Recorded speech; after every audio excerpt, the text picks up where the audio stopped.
Қайырлы күн, құрметті оқушылар. Бүгінгі қазақ тілі сабағына қош келдіңіздер. Сіздерге сабақты жүргізетін мен Ақсылу Шынболатқызы. Ал сабақтың тақырыбы Айзек Азимов «Мен робот» деп аталады. Ал сабақта меңгерілетін оқу мақсаттары келесідей. Яғни, шығарманың идеясы мен мазмұнына байланысты автордың ойын бағалау және жазба жұмыстарында сабақтас құрмалас сөйлемдерді құрастыру. Яғни біздер бүгінгі сабақта Айзек Азимовтың шығармаларынан үзінді оқып, эссе құрастыру жолдарын үйренеді екенбіз. Енді Айзек Азимов кім деген сұраққа жауап беретін болсақ, экранға назар аударыңыздар. Айзек Азимов америкалық фантаст жазушы. 72 жыл ғұмырында 500-ден астам кітап жазған екен. Ол өз шығармаларында робот пен адамның қарым-қатынасы туралы баяндаған. Негізінен еңбегінің басым көпшілігі ғылыми көпшілік кітаптар. Робототехниканың 3 заңын құрастырып, көптеген фантастикалық шығармалар да жазған екен. Соның ішінде көпшілікке танымалы «Мен робот» кітабы. Ал енді «Мен робот» кітабы туралы ақпаратпен танысайық. Бұл кітап ғылыми фантастикалық әңгімелер жинағынан тұрады. 1950 жылы Гноум пресс баспасында жарық көрген. Қазіргі ғылыми фантастикалық әдебиеттің дамуына үлкен ықпалы бар шығармалар. Кітаптағы оқиға 2057 жылы робопсихолог әрі дәрігер Сьюзен Келвинмен болған сұхбаттың баяндап береді екен. Барлық әңгімелерді біріктіретін ортақ мәселе ол робот. Яғни робототехника заңына негізделген қатаң логика мен адами факторлар. Осы кітаптың оқиға желісі бойынша «Мен робот» атты фильм түсірілді. Фильмдің басты рөлінде ойнайтын Уилл Смит атты танымал актер екен. Мүмкін бұл фильмді сіздер де көрген шығарсыздар. Енді шығармалармен таныспас бұрын жаңа сөздермен танысып алайық. Бірінші сөз жайлы, сын есім, ыңғайлы, қолайлы дегенді білдіреді. Екінші сөз жақтырмау, етістік, ұнатпау, жаратпау дегенді білдіреді. Одан кейінгі сөз сыңай таныту, тұрақты тіркес, жақсы ниет білдіру. Одан кейінгі сөз жалақы, зат есім, еңбек ақы дегенді білдіреді. Келесі бір сөзге назар аударсақ, өзін ұстай алмады, тұрақты тіркес, өзін өзі билей алмады, немесе өз ойын ашық білдірді деген мағынаны білдіреді. Одан кейінгі сөз есі ауысты, тұрақты тіркес, ақылынан адасты дегенді білдіреді. Соңғы сөз көзді ашып жұмғанша, бұл тұрақты тіркес тез арада болды, тез уақыт аралығы дегенді білдіреді екен. Енді оқушылар, мен шығармадан үзінді оқимын, менімен бірге шығарманы оқып отырыңыздар. Джордж Вестон өзін керемет сезінді.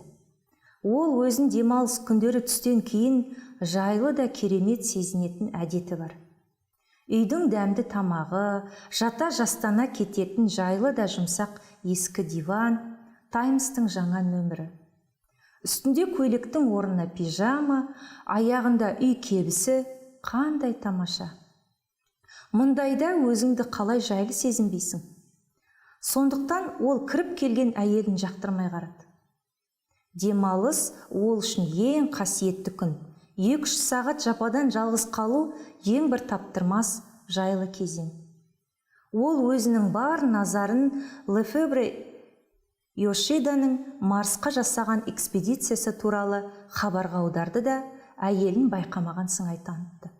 Вестон ханым 1-2 минут күтіп тұрды да, тағы 2 минут кідіріп барып, өзін-өз ұстай алмай: «Джордж!» «Я» деді.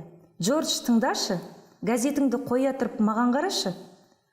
Вестон әйеліне шаршаңқы жүзбен қарады да: «Не болды, қымбаттым?» деді. «Білесің бе, Джордж, әңгіме Глория мен мына есі ауысқан машина жайында». «Есі ауысқан? Қандай машинаны айтасың?»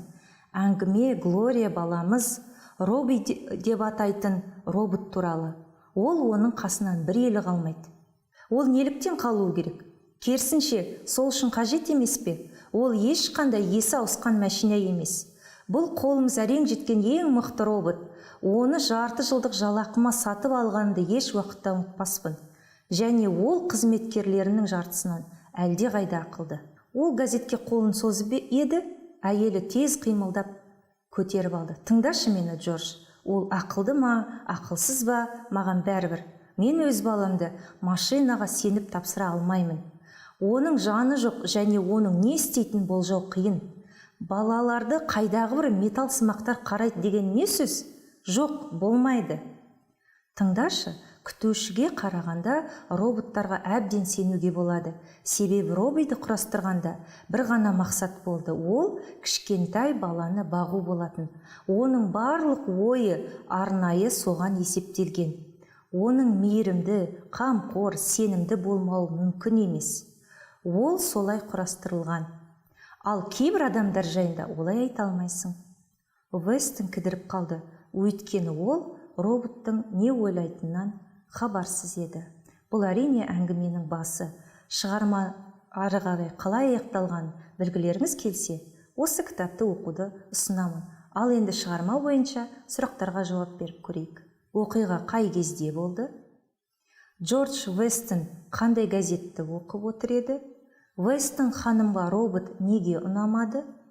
Джордж неге Робби роботты адамдардан артық санайды? Әңгіме қалай жалғасуы мүмкін?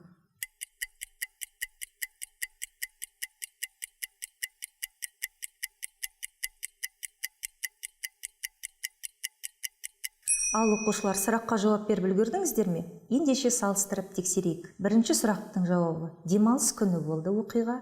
Таймс газетін оқып отырды. Үшінші: Вестон ханым баласы Глори үшін алаңдайды, роботқа сенбейді. Төртінші сұрақтың жауабы: Джордждың ойынша Робби бала бағуға арналған робот. Ол еш жамандық жасамайды. Ол мейірімді, қамқор, сенімді, кейбір адамдардан артық. Ал енді оқиғаның қалай жалғасатынын білу үшін әрине кітап оқуды ұсынамыз. Сіздердің жауаптарыңыздың басым көпшілігі осы жауаппен сәйкес келіп жатса, онда дұрыс жауап деп есептеуге болады. Ал енді оқушылар, келесі үзіндіні оқуға дайынсыңдар ма? Ал енді оқушылар, Айзек Азимовтың келесі шығармасынан үзінді оқып көрейік. Ертеңіне таңертең Клэр жатын бөлменің есігін ақырын қаққан дыбыстан оянып кетті. Алдымен шошып кетіп, сілейіп қатты да қалды. Алғашқы кездері ол Тонимен кездесуден қашқақтап, кездесіп қалса, бірәу сөз айтпастан жымиып қана қасынан өтіп кетіп жүретінді. Бұл сіз бе? Иә, Бэлман ханым, кіруге бола ма? Көзді ашып жұмғанша Тони кіріп келді. Клэрдің көзі оның қолындағы подносқа түсіп кетті. Тамақтың иісі мұрынды жарып, тәбетін ашып жіберді. Таңғы ас па деп сұрады ол. Мархабат. Клэр қарсылық білдірмеді. Төсегіне отырды да подносты алды. 2 жұмыртқа, 1 кесе кофе. Мен кофеге сүт құюға батылым бармады. Қантты да өзіңіз салуға тура келеді, деді Тони. Сіз таңғы асты жалғыз ішкенді қалайсыз ба? Яғни оқиға өстіп басталады екен. Оқушылар оқиғаның қалай жалғасатынын білу үшін әрине осы кітапты оқуды ұсынамын. Ал енді осы үзінді бойынша бірнеше сұраққа жауап беріп көрейік. Ал енді оқушылар, шығарма бойынша сұрақтарды оқып танысайық. Бірінші сұрақ: оқиға қалай басталды? Екінші сұрақ: Клэр Тони роботқа тез үйренді ме? Үшінші сұрақ: Тони Клэрге қандай таңғы ас дайындады? Төртінші сұрақ: Тониге қандай мінездеме берер едің? Ойланып көріңіздерші.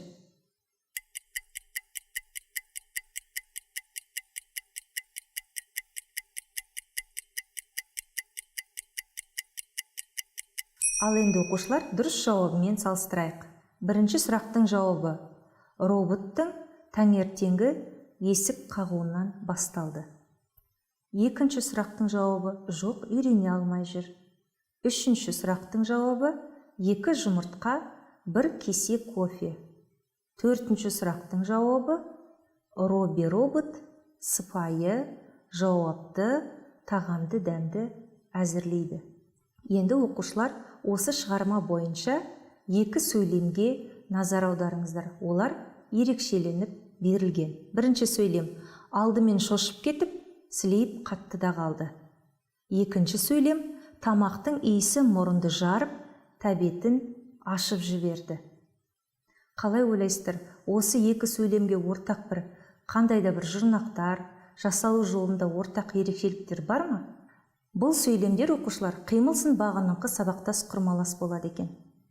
Бағыныңқы сөйлем, басыңқы сөйлемдегі ойдың қалай орындалғанын білдіретін сабақтастың бір түрі. Сұрақтары қалай, қайтып, нетіп, яғни бағыныңқы сөйлемнен басыңқы сөйлемге қалай деген сұрақты қояды екенбіз. Оның жасалу жолына келетін болсақ, басыңқы сөйлемдегі баяндауыштар, яғни етістіктер а, е, и, ып, п, дай, дей деген жұрнақтармен аяқталады екен. Мысалы, алдымен шошып кетіп, сілейіп қатты да қалды. Екінші сөйлем: тамақтың иісі мұрынды жарып, тәбетін ашып жіберді. Егер етістіктерге назар аударсақ, қалай деген сұрақтарға жауап береді екен. Қалай шошып кетіп, қалай мұрынды жарып. Енді осы ереже бойынша келесі жаттығуды орындап көрейік. Сіздерге бірінші бағанға басыңқы сөйлемдер берілген, екінші бағанға бағыныңқы сөйлемдер берілген. Сөйлемнің жалғасын тауып, сәйкестендіріп көріңдер.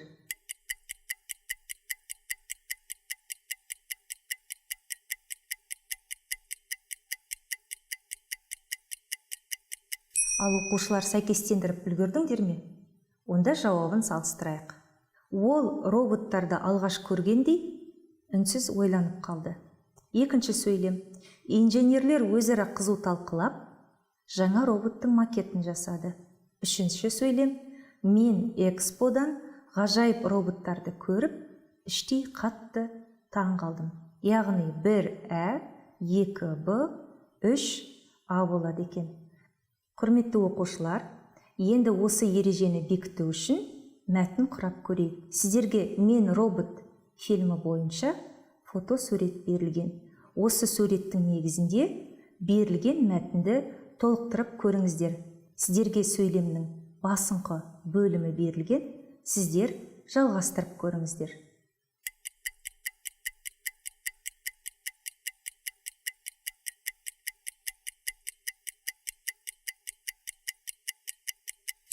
Жауапты тауып үлгердіңіздер ме? Ендеше салыстырып көрейік. Бірақ сіздердің жауаптарыңызда дұрыс болды деп ойлаймын. Бірге салыстырайық. Бұл шешуші кезең еді. Дэл Спонер роботтардың әрекетіне ашуланып, Санниге бірнеше сұрақ қойды. Сьюзен Келвин роботтың қылығын алғаш көргендей үнсіз ойланып қалды. Ал Санни өзге роботтардың әрекетін зерттеп, тергеушіге өз есебін ұсынды. 3 кейіпкер өзара талқылап, бір шешімге келді. Енді бірлесіп тексерейік. Ашуланып, алғаш көргендей, әрекетін зерттеп деген баяндауыштар қалай деген сұраққа жауап береді екен. Құрметті оқушылар, сабаққа белсене қатысқандарыңыз үшін көп рахмет. Келесі сабаққа дейін жүздескенше. Қош сау болыңыздар.